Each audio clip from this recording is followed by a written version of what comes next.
You're listening to the Atlanta Dream Center Church podcast. If you'd like to support this ministry, log on to www.dreamcenterchurch.com, where every dollar advances the kingdom of God. We hope that this message edifies and encourages you to do the great things God has called you to do.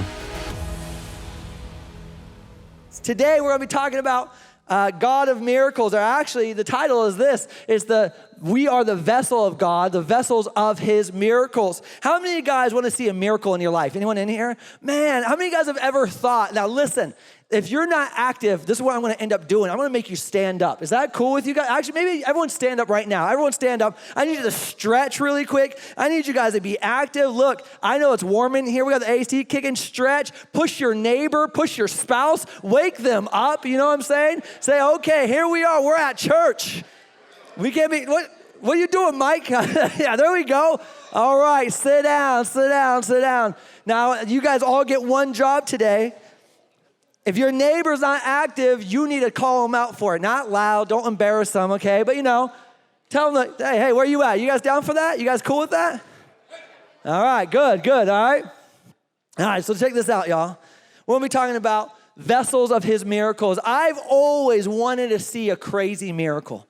I think I've told you guys this before, but you guys know the miracle where Jesus walks on water? You guys know what I'm talking about? Okay, how many of you guys, I don't know, maybe you have this, maybe you don't, but sometimes, every time, actually, I'm at a body of water, especially at a lake, I always think, I stand on the shore and think, I should take a step. Does anyone else do that? Yeah, a few of us? Yeah, man, I just think, man, have you guys ever tried it? Yeah. Have you guys ever tried it fully clothed and not in your bathing suits? Have you ever tried that? Man, I've always wanted to see a crazy miracle. Another thing I want to see, this would be so cool to see, is to see someone who doesn't have arms or limbs and to pray and to see them grow out. Wouldn't that be crazy? Does anyone want to see that? Yeah, that sounds like a wizard movie or something, right? Like, what the heck, man? Or another one I've never personally seen, but I would like to see. I've seen reports, and I've read about them even recently. But wouldn't it be cool to be at like someone's funeral, right? They're dead. They're all made up, and you go like, rise up, my child, and all of a sudden they're like, hey, what's up, man? They wake up. Wouldn't that be crazy? I don't know about you, but I desire miracles, man. And to be honest, the thing about miracles is I'm always a little bit afraid of them happening. Because, like if a miracle happens, could you imagine if that actually happened? Like imagine, this is not a fun thing to imagine, so I apologize. I should come up with a better scenario. But imagine being at someone's like funeral. And all of a sudden, they just pop back up like, whoa, I'm back. What would you do? Would you not start freaking out? You know what the first thing I would do? Because I do this. I would immediately try to explain it to myself. That person was never dead. And that whole time, we put makeup on them, We laid them in this nice coffin. And that's what I would start doing. And I'd start taking the miracle of someone raising from the dead. And I only know I would do this because I do this on a normal basis. I say, oh man, a coincidence happened, not a miracle happened. You guys know what I'm talking about? I mean, how many of you guys have ever seen those people on TV and or a story, you read it, and it's like, it's a miracle, right? And it's like, wow, that was crazy. And then immediately you just, in your head, you're going, yeah, but what part of the story am I missing? And the truth is, we hardly do that with anything else. We hardly do that with anything else. A lot of us, not all of us, some of us are real skeptics now, but for a long time, any story you read, that was the facts. You go around and share the story, especially the story was like scandalous, something crazy. Did you guys see the Mike Tyson story? Yeah, do you want to see that? He's punching a guy on an airplane. No, you guys haven't seen that yet? You guys need to continue being off Instagram and Facebook. I'm proud of you guys. That's incredible. No, there's these sensational stories, and we don't question anything about it. We don't question if it's fake because it seems normal. But as soon as we see a miracle, I'm saying for myself, but I know that I'm not the only one. I know I'm as human as you are. Miracles happen, and I immediately dismiss them, or I explain them away. And then when a miracle doesn't happen, I do the same thing. I've done this a million times. How many of you guys have been Christians for more than a couple years? Anyone in here been Christians for more than a couple years? Wow, look at that. How many of you guys have, I'm assuming that a lot of you guys have prayed for someone to be healed. Because here's the truth. You can't be a Bible-following Christian. Let me actually make this clear. You can't be a Christian without being Bible-following. Just to make that clear. And then secondly, you can't be a Bible-following Christian without knowing that Christianity is full of crazy stories. Who's reading the Bible with us right now in the year plan? Anyone in here? Guys, have you noticed the stories are nuts? I mean, we just read about Samson. He got his hair cut. And what happened? All of a sudden, he couldn't do anything. He wasn't strong anymore. How many of you guys think, wait a minute, that sounds wacko? Anyone in here? You can't be a Christian and not believe in miracles. And so if you've been a Christian for a long time, it's almost guaranteed that you've prayed or you played with the idea of healing. Healing's a big one. Why do we play with healing so much? Why do we always talk about healing? Because healing is something that we get to see in other people's lives, and it's usually loved ones, and their lives are extended, and we get to celebrate that. So we want to see healing. But how many of you guys have prayed for someone to be healed and it didn't work? I've prayed for people to be healed and they've passed away. Like the thing I was designed least to happen, happened. And I don't know about you, but seeing these kind of things have discouraged me from miracles. And what happens when I see these things, I start trying to explain them off. Well, he didn't get healed because God just didn't want him to be healed. Or maybe you've done this one. The answered prayer didn't happen because he was full of sin. I could see it all over him, you know. And what's happened to a lot of us is that miracles have kind of died in our lives. In fact, if I was to ask you, when's the last time you had a miracle in your life? I bet you would have a hard time coming up with something. And this is why. Because miracles, by definition, are unexplainable events that are by nature supernatural. Something that happened that doesn't even make sense for it to happen. And so when I ask you, hey, when's the last time you had a miracle happen in your life? You look through your life and go, well, I can, for the most part, explain everything that's been going on.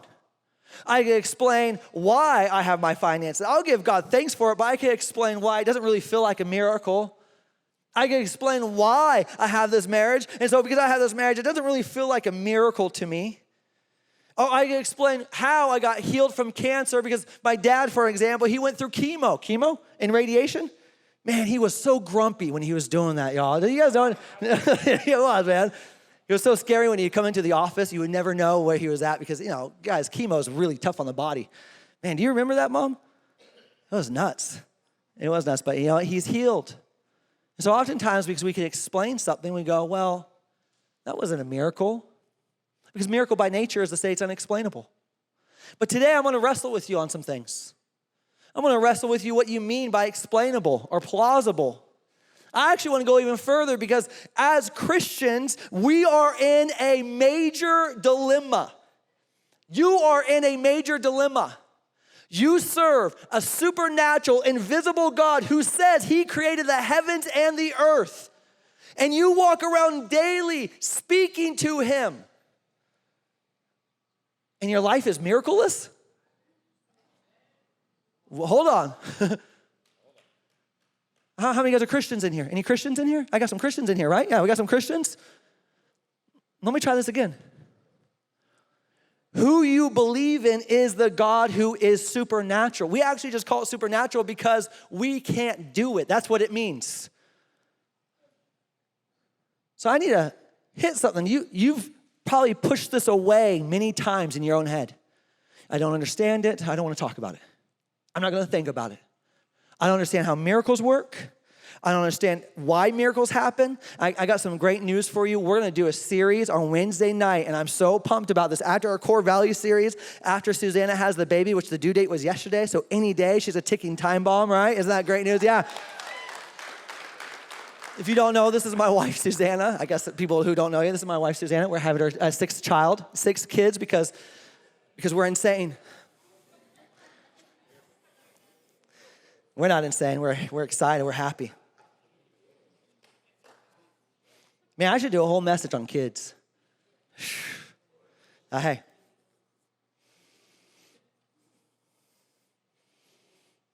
But we're going to do a Wednesday night series where we're going to talk about why healing, why prophecy, why are these things that we should even be talking about? Why does God even do them? We're going to talk about that. It's an exciting series. I love getting into this stuff. It's been a fun study for me.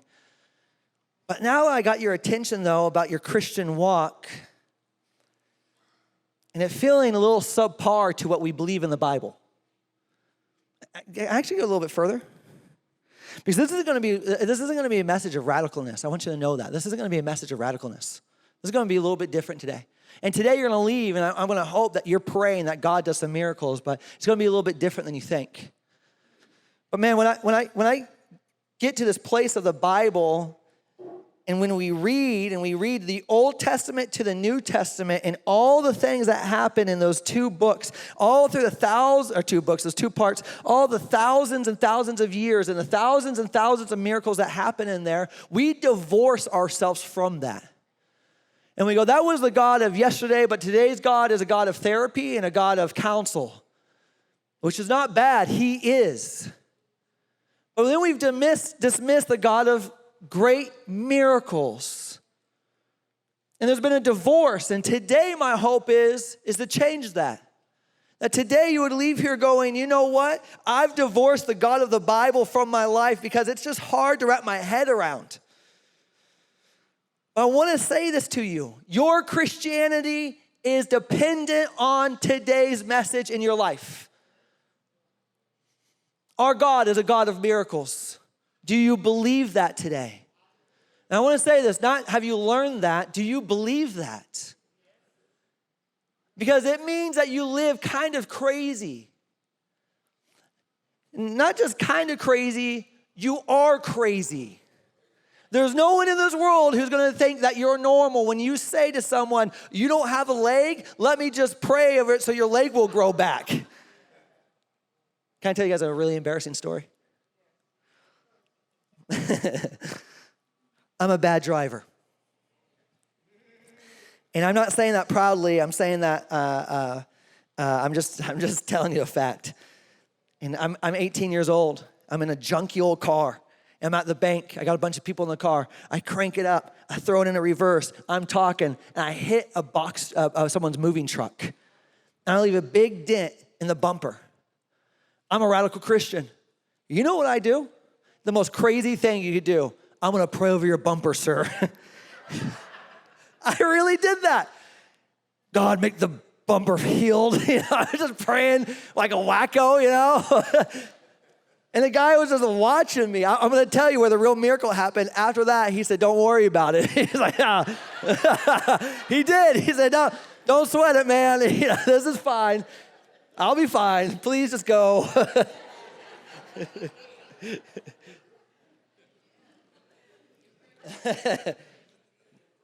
But there's nothing normal in the world to believe in miracles. But I'm going to convince you today, if you're going to walk this walk out, you have to believe in miracles. And not just that, you got to walk in them. That's scary. Some of you guys have been a Christian for a long time. How many of you guys feel like you haven't been walking in miracles? You've just been walking day to day. Well, today we're going to change that. You guys down for that? Now listen, Madison's last time on AVL, she told me, man, that's audio, visual, and lights, by the way, AVL. I'm sorry. She said, hey, what's your scriptures? And I told her, I have so many scriptures, I'm not going to give you any. But if you have your Bible, I want you to first open up to John chapter 2. I'm just going to start that one. I'm not going to read it to you. I'm going to tell you about it. But I need to answer a question first. Number one, why are miracles important? Number one reason they're important, they are evidence that there is a God beyond us. Miracles are evidence that his word is true. And thirdly, they are for the building of the believer, the church. Let me break those down really quick before I go into these first few miracles in the Bible. Miracles are important because it helps people put their eyes on God, and there is no other God like our God. This is why it's important that you walk in miracles day to day. And I said day to day, by the way. Not month to month, not yearly, not annually. Daily you walk in miracles. because they are the evidence that there is a God beyond us who is greater than us, and he is not a man to be served on earth, but he is beyond us. He is our creator. In fact, the evidence of miracles doesn't just do that, but it proves that his word is true. And this is a great example. Everywhere Jesus went, he did two things. He preached and he did miracles. And you know what the miracles did? It made people listen to his preaching. He would go around and people would bring people would bring their friends or their family to him and say, oh, they're sick or they're dying. And he'd raise them up. And then people would go, my goodness gracious, that person's walking in a miracle. I got to listen to him. Same thing with the disciples. But lastly, and this is actually pretty important, the reason why it's important that you walk in miracles daily is because it's a witness to the rest of the world that you are not like them, that you don't live like them. You don't even live by the same standards as them. Oh, let me go further than that. You don't live by the same natural law as them. You know what a crazy Christian looks like who believes in miracles? They might pray over bumpers, I don't know. But I do know this, that they don't fret over their finances. And their job will never be over their God. But that's crazy talk. Because that's the person who believes in miracles. God will provide for me even if I lose my job. You see, when I say miracles, you want to go straight to healing. I want to talk about every miracle. You see, people, this is a crazy one. This one's hard for me to fathom. Divorce is very common. And there's a lot of reason for divorce, but this one is when you really know someone's a crazy Christian. I got friends, I got family, I got people all around me. I know they should have left their spouse because of infidelity, because of adultery. But because they are people who believe in the God of miracles and that God could change the hearts of men, they say, I will not leave this marriage. That's a miracle. Because no one in this world would ever say to do that. That's someone trusting in God to do something crazy.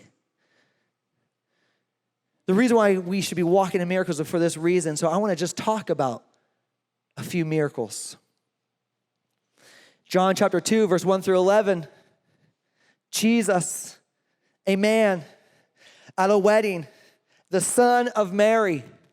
The party is off the chain. They're having a good time. They're drinking wine, you know. Anyone in here like wine? I'm not going to judge you. Well, Mario, your hand went up fast, dude. And you might want to chill out on that.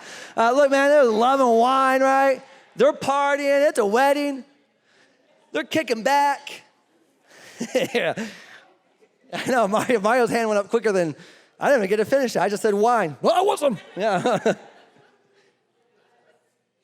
His mother Mary comes up to Jesus and says, Jesus, they're short on wine. I need you to make some.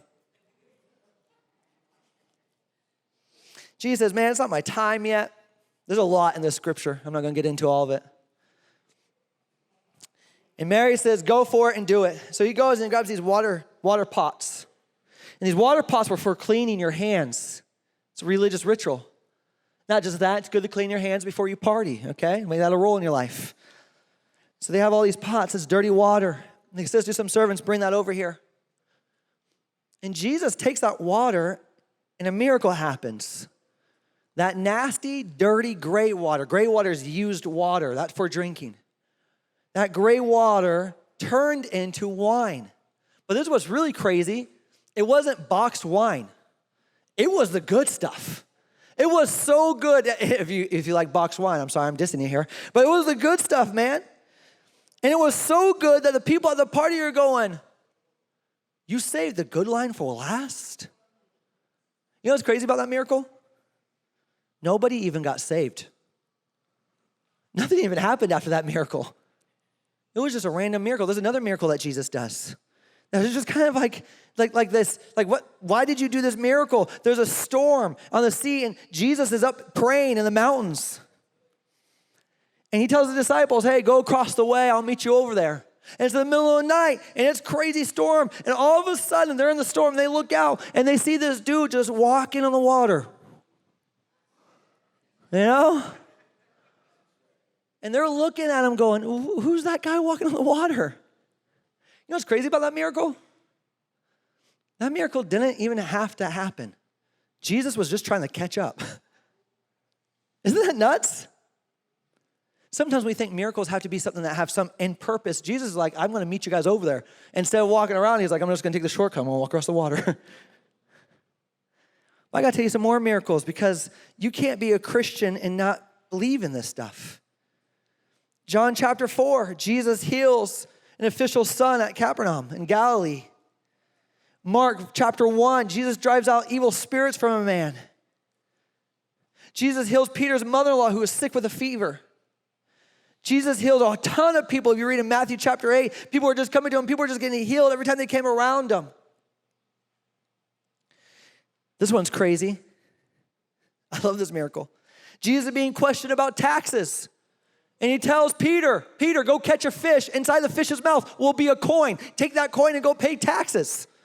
How many guys would want to pay taxes that way? That'd be tight. There was a man lowered down from the roof while Jesus was teaching. And they opened up the roof and they lowered him down because he couldn't walk. And Jesus raises him up so that he could walk. It goes further. There's a widow's son who is dead in the city of Nain. And Jesus raises him up. Jesus is on the bottom of a boat and the storm is going crazy. And Jesus comes out of the boat or to the top of the boat and says, peace, be still. And the waves and the wind stop at the command of his voice. There's these two demon-possessed dudes hanging out in the graveyard. No one could bound them. Every time they try, they break the chains off them. They're supernaturally crazy. Jesus steps on the shore in Mark chapter 5. And they come down and bow before him. And no one else could do it. No one in the world could set these people free. And Jesus says, demons be gone. And they flee from the men. They go into a bunch of pigs. And it says that the man who was demon-possessed was now normal. That same chapter, Jesus is walking, and a woman who had a blood issue for 12 years, she had been suffering. And nobody could help her. Not a doctor. She spent all of her money on it, it says. She just touched his garment. Just touched his garment of his clothes and she was healed. 5,000 men, not counting the women and children, sitting down listening to Jesus. And he takes a couple loaves of bread and some fish. He blesses it and everybody eats until they're full. And afterwards they have more food than they started with. Deaf and dumb people can hear and speak. Demon-possessed people, children. Multiple times, a little girl who was a Gentile and another man that the disciples couldn't heal, get demons cast out of them. Man who is blind from birth can see. Lazarus, dead, raises from the tomb. A woman who was crippled for 18 years gets healed and walks. Lepers who are kicked out of the city, their skin is diseased, they're dying on the outside. He heals them. One point, with one word, 10 of them get healed.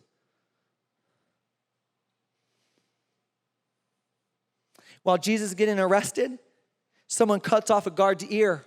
He picks it up. Can I touch your ear, Mom? And puts it back on. A fig tree didn't have figs on it, y'all.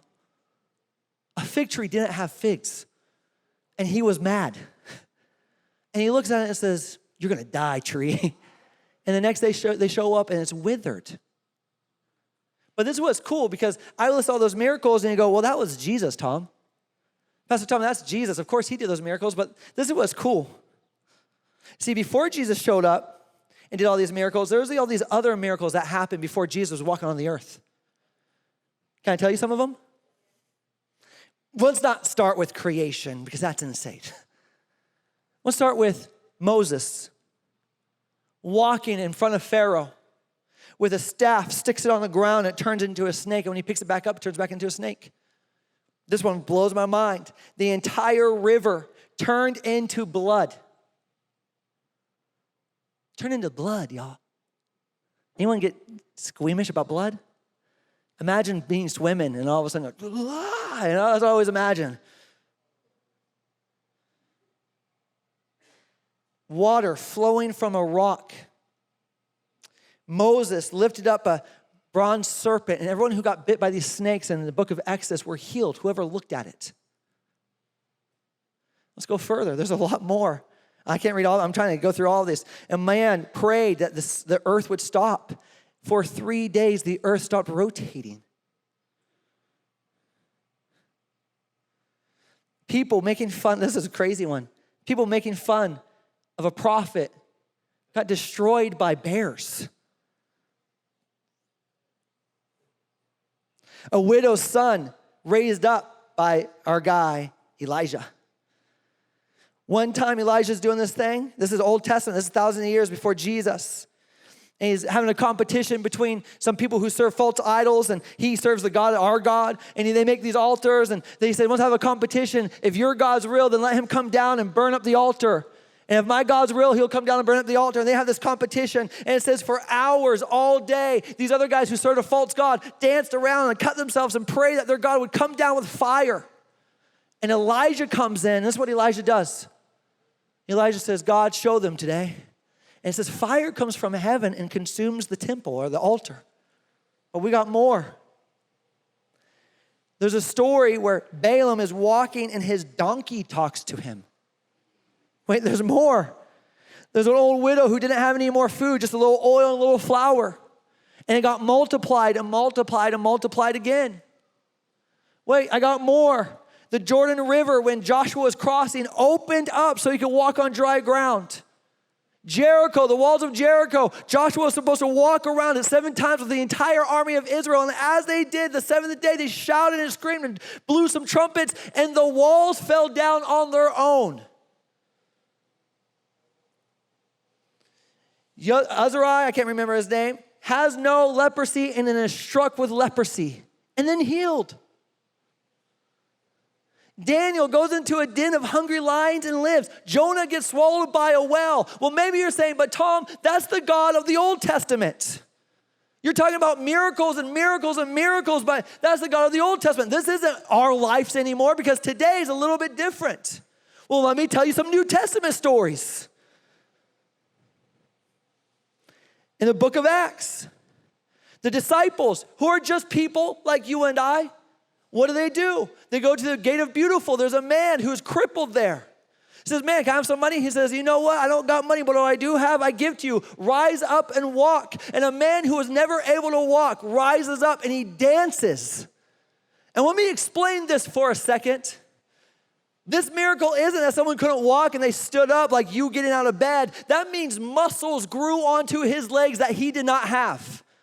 That means the core of his muscles right here grew that he did not have. And he stood up and he didn't just stand up, he danced.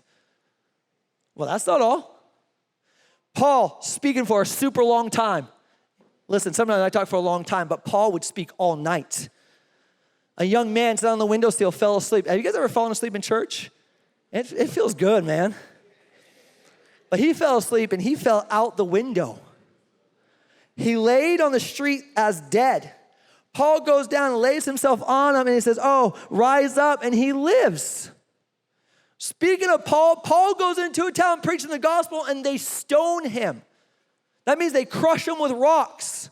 It says the other disciples went in, they grabbed him, they dragged him out of the city, and he rose back up and went back into that same city. This one's crazy. Philip, he's hanging out, and before he knows it, he's teleported and he's running. And what's he running next to? A chariot. Have you guys ever ran next to a chariot before? I don't think so. And inside there's an Ethiopian, a guy in Africa, who's reading the book of Isaiah, the prophecies of the Most High God, our King Jesus, and he has questions. So Philip says, let me jump in there, man. Gets in there, and what does he do? He tells him about Jesus. And then he gets out, and the Ethiopian says, man, this is crazy. I got to get baptized. So they pull over the chariot, they get out, there's a pond of water, and they get out there, and while they're baptized them, check this out. As the Ethiopian's coming up, Philip disappears, and he reappears back in Jerusalem. What? Paul, struck blind by the sight of Jesus, goes to a man named Ananias, and he prays for him, and the blindness comes off of him. You know why I told you all these stories? Because you have to be crazy to believe this. Not accept it. Not to say, okay, it happened. You have to be crazy to believe this stuff. Did you hear what I just told you? Did you guys hear what I just told you? That's nuts. This is wonky. But I got to get to the end here, so I don't want to sit here and tell you how crazy this is over and over, because I know me telling these stories, you guys have heard them so much that literally you're bored. And that blows me away. We just talked about crazy things happening, recorded in history. And I'm looking at you going, yeah, you have to be nuts to believe this. Because if you believe this, you're going to live wild. That's the God we serve. Because this is what a miracle really is. Can I tell you what a miracle really is? A coincidence so great you can't explain it. Can I say it again? Miracles are just coincidences so great you can't explain it. That's what we call miracles. And when I say you need to walk out miracles every day, that's not the miracles I'm talking about. I'm going to get to that in a second. But the reason why these are fantastical, the reason why I want someone's arm to grow back is because I want to see something that I can't explain away. But I want to say this to you. Miracles are truthfully not that. That's just what we've summed it up to be. Miracles are any time God works with people, even if you could explain it. Why is that a big deal? Because I want to encourage you on something. You have been walking in miracles every single day. You just decided to stop believing they were miracles. You see, I told you all these great stories, and the truth is, all those stories, you either one, thought, oh, I like that story, or two, go, man, do I really believe that story? And the reason why you don't believe that story is because you're caught on something. If I can explain it, then it's not that powerful. If I could follow and trace it backwards, then it's not that powerful. Listen, I've thought this before. What if when Jesus said to the paralytic to stand up and rise, it was just coincidence that something in his brain triggered, and all of a sudden he could walk again? Maybe that was the case. Or maybe it was just coincidence that when the man had mud rubbed in his eye, right, and Jesus spits in the mud and rubs it in his eye, then he could see. Maybe it was just coincidence. Maybe it had nothing to do with supernatural power. Because, let's be real. If you can find an explanation, you immediately think it wasn't God anymore. As soon as you have an explanation of why Lazarus rose up from the dead, because maybe he was never dead. Maybe they thought he was dead. And, that was the old days. And weren't they kind of dumb back then, which people actually believe, but they weren't. They were very smart. And maybe they were kind of dumb. And so when he rose from the dead, maybe he was never dead. Maybe he just woke up. Then as soon as you have an explanation for a miracle, you don't call it God's work anymore. And I'm looking at the scriptures. I'm going, wait a minute. There's miracles happening in my life every single day. Let me tell you one of them. This is a great one. This is the best compliment my wife's ever going to get. I love this compliment, all right? My wife lives in California, Southern California, goes to a school in Virginia, Washington, D.C. While she's in school, she's not living for Jesus. My wife has a desire in her life as a kid, and she believes it's a calling in her life to marry a pastor. And can I get something really crazy for you guys? She wants to marry a pastor as a kid, like Pastor Matthew Barnett, the son of Tommy Barnett. This story is so weird. She starts living in a high school. She starts living her own life. She's in the world, y'all. Smoking doobies. I don't know if she was smoking doobies. I just want to say it. My mom just said, he's so stupid. she just whispered that.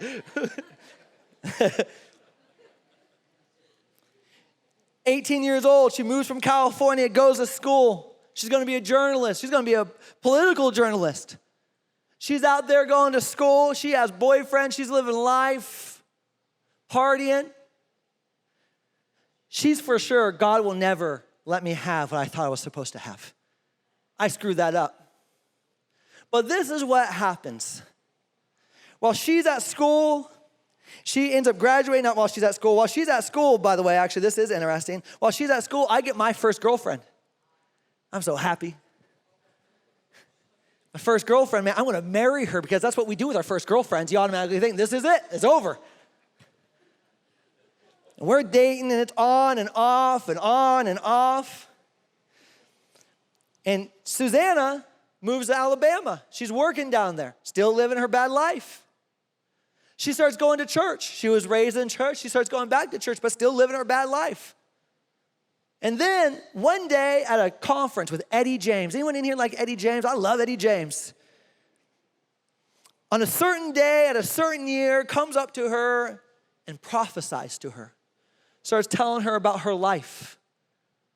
My wife bawls her eyes out and decides that day, I'm giving my life to Jesus. While that's happening, she decides, I'm going to end all my relationships. I'm done. I'm going to serve Jesus. She doesn't know this, but at that same time, around that same time that she did that, I'm breaking up with my girlfriend for the third time.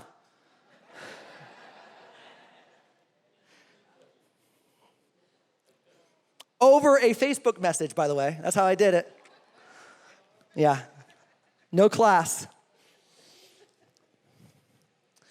The day she says to the Lord, I'm going to follow you, she starts looking around on the internet, not the same day, but later on, she finds a blog. You know what blogs are, written blogs, right? It's a written blog. And you know what it's talking about? It's talking about our kids ministry, Metro Kids. Some girl named Becca who used to work with us, super great, she sees this blog and she goes, man, I want to know more about it. And she decides to quit her job and randomly come where? To the Atlanta Dream Center. In an old crack house to work for my younger sister. Who, by the way, I helped match with Adili, okay? And you're going to see the coincidence here in a second. I take full credit for that, Adili. I want you to know that. When she shows up, that day she shows up, guess what I do? I check her out. But that night, I get back with that girlfriend of mine. Isn't that nuts? I got back with that girlfriend of mine, which I'm glad I did. Because Susanna, at the time, was still caught up on some other guy. She had to get through some stuff. And now we're in the same location. How are we in the same location? I would say maybe just a bunch of coincidences. And the truth is, I can explain every single one of them. But as the story continues, I start realizing this is too crazy. Let's go a little further. Finally, one day, me and her are hanging out. And the Lord speaks to me. This is the girl you're going to marry. This better be real, because I'm about to risk it all. I call up my girlfriend. I break up with her. I tell a few of my family members, hey, me and this girl, I tell my mom. My mom says, finally, good job. And this is what happens, y'all. The next day, we're hanging out. And you know what she says to me? I believe that God's called me to marry you.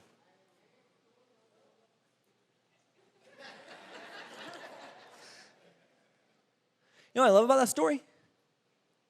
I was walking in miracles, but I didn't even know it.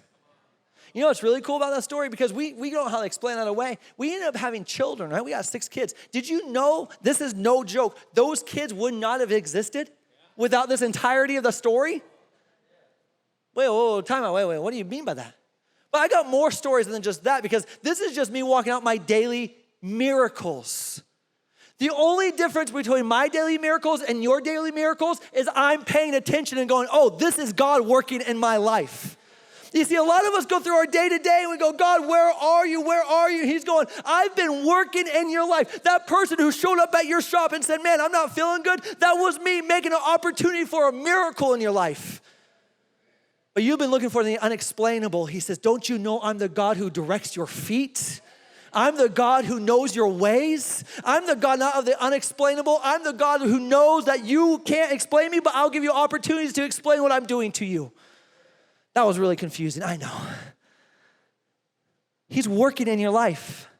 You're just not paying attention, y'all. The miracles that are happening in your life, can I tell you, a lot of us are cursing the miracles God are doing in our life. People are being exposed in your life for the sin they're doing, and you're devastated, but the reality of it is God's saying, that's my miracle. If it wasn't for me, you would have never saw that. No, it goes further than that.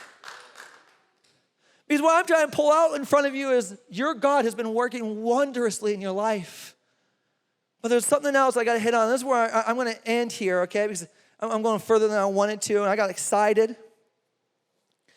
He doesn't just want to do miracles for you. He wants to do miracles through you. And this is actually the bigger thing. This is actually what this whole sermon is really about. He's not just the God of miracles because he wants to do miracles around you. Every one of these miracles I was reading in the Bible, he used somebody for. Sometimes it was Jesus. It was Elijah. But he said, I want the miracle to happen when Elijah walks into that room. I want the miracle to happen when Jesus is there. When the disciples, when Peter and John, and they walked to that gate of beautiful, I'm going to use them for my miracles. You see, the first part of this message was really just to really nail something out. You're walking in his miracles.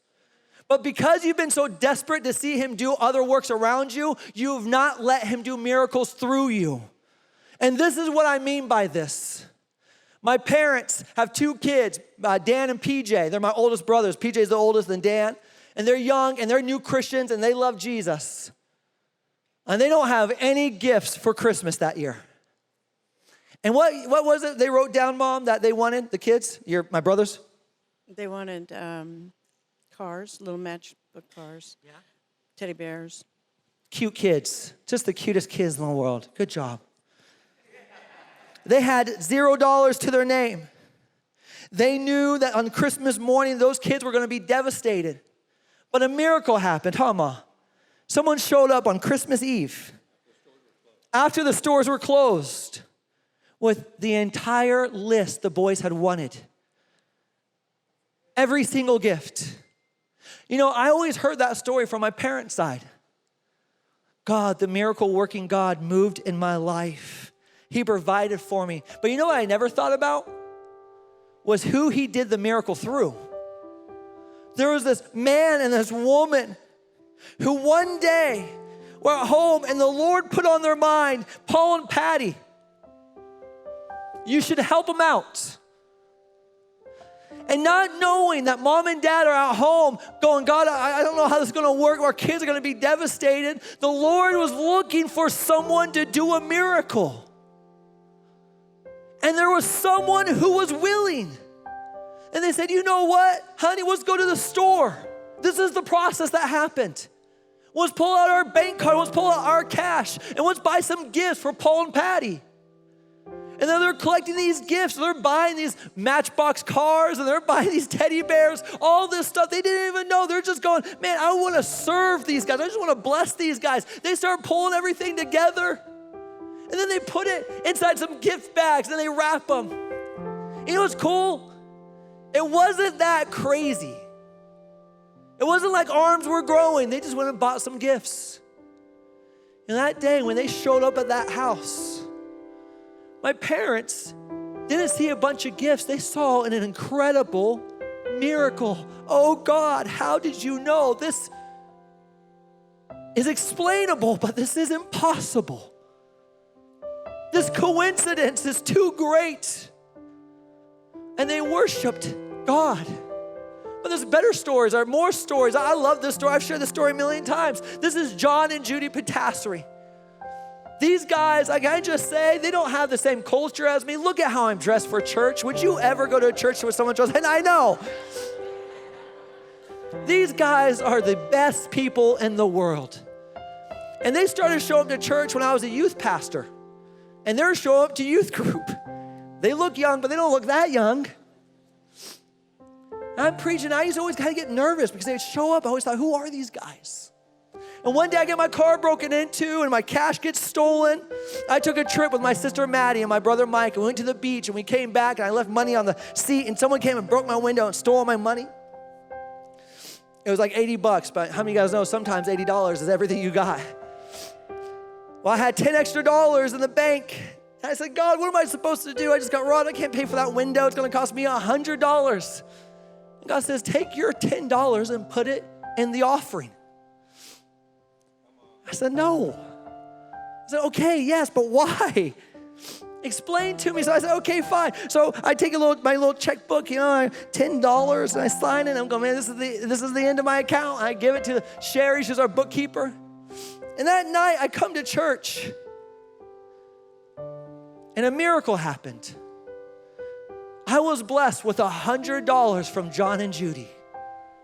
You know what's cool about that story is I was a recipient of that $100, but for them, they were just giving $100 away. God said, I'm looking for someone to be a miracle in someone's life. And they said, here I am, send me. But that's not the only miracles. Guys, I honestly, I could tell you miracle after miracle. Man, this is a fun one. This is a financial one because I stress about finance because I'm not good at it. I don't know how to do finance. Numbers and letters are the same to me. They just don't make sense. Algebra was hard. No, just kidding. We're short. This is March of 2020. Our church doesn't have enough money. We know that. Me and the accountant, Jeremy Amo, I said, Jeremy, this isn't going to work out. We need to pray. Let's just pray. So we're praying. I said, God, we need provision. I need a miracle. That's why I said, I need a miracle. God, will you provide? And I hear a small, still voice in my head. Someone's going to give $10,000 this Sunday. Okay. That day I'm in church. I'm preaching about actually being good stewards. And someone who had already brought a check, the Lord had spoken to him and said, I want you to give $10,000 today. I said, okay, Lord. And I will never forget that day. Jeremy Amo, he calls me up. I'm on a drive to Derek Calhoun's house. We're having a board meeting. And he says, hey, so-and-so gave $10,000 today, just like we prayed for. And I remember going, oh, it's the God of miracles. But what was cool about that miracle is that there was a man behind that miracle. That God said, I want to do a miracle through you. I'm sharing these stories, and I could sit here literally all day. Especially with mom and dad here, I could tell stories over and over and over about people being used for the miracles of God. In fact, all the miracles I shared with you in the Bible are about people being used by God, and that's where the miracles came from. And today, this is my hope. That one, you recognize that God is moving in your life every single day and you can trust him. But number two, that God is looking for people to be his miracles. That he's looking to and fro and going, who's going to be the one who buys those Christmas gifts for that Paul and Patty? Who's going to be the one who does this and that for these people over here? Who's going to be the one who gives that encouraging word or says the thing that needs to be said? You see, he's a God who's working great miracles. I don't doubt, I hope you don't doubt that. But you know what the difference is between the Old Testament, Jesus, and the New Testament and our lives? It's not that God's not doing miracles.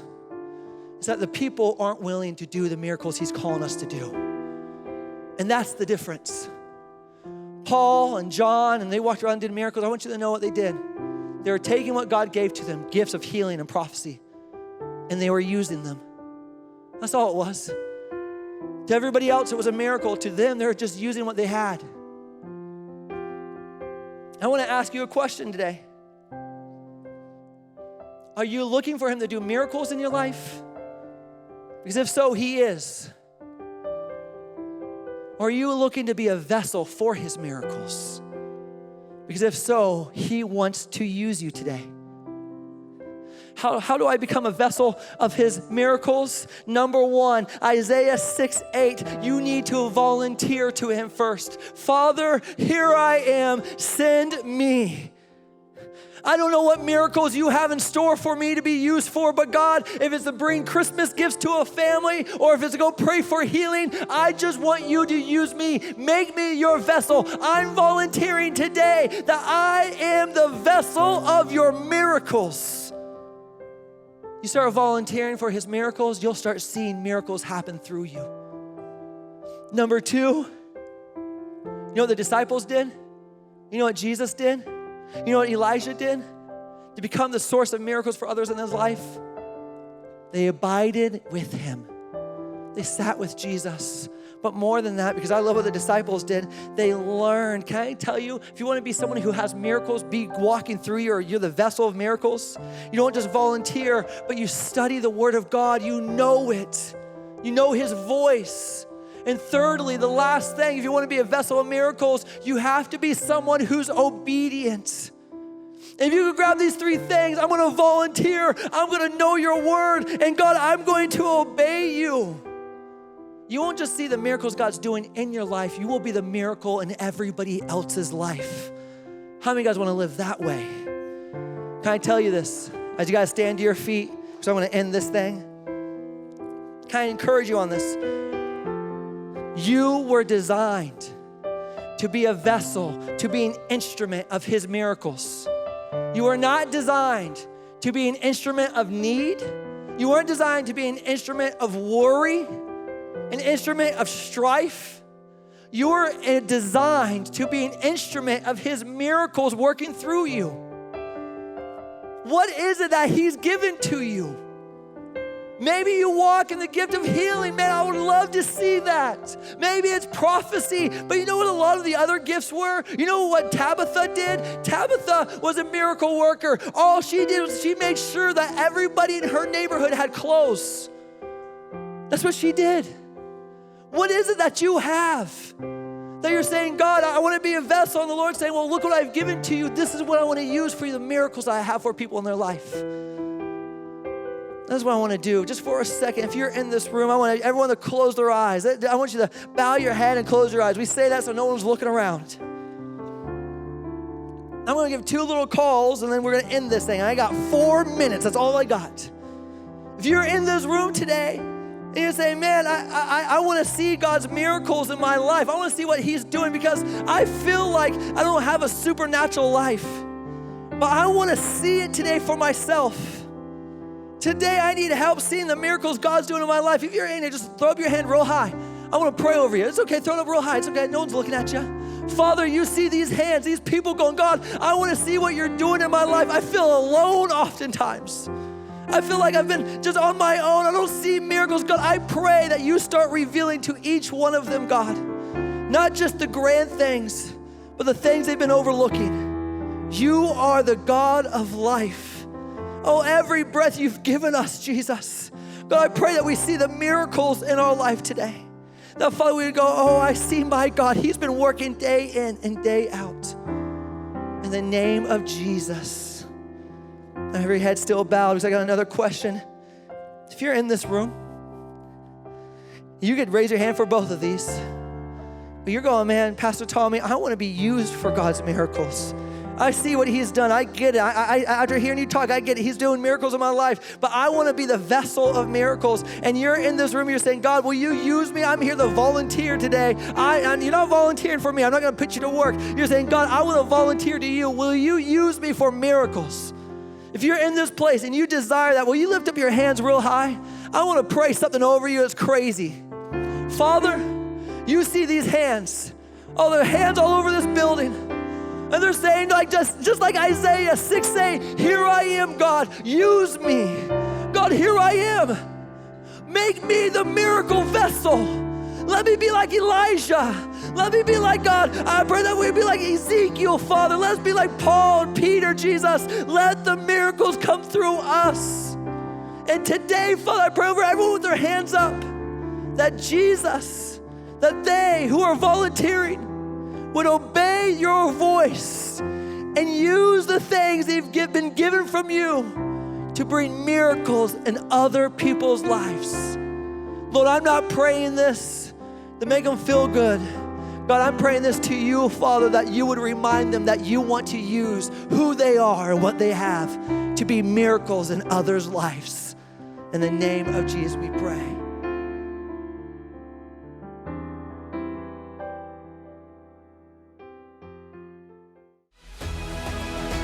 We hope you enjoyed today's sermon.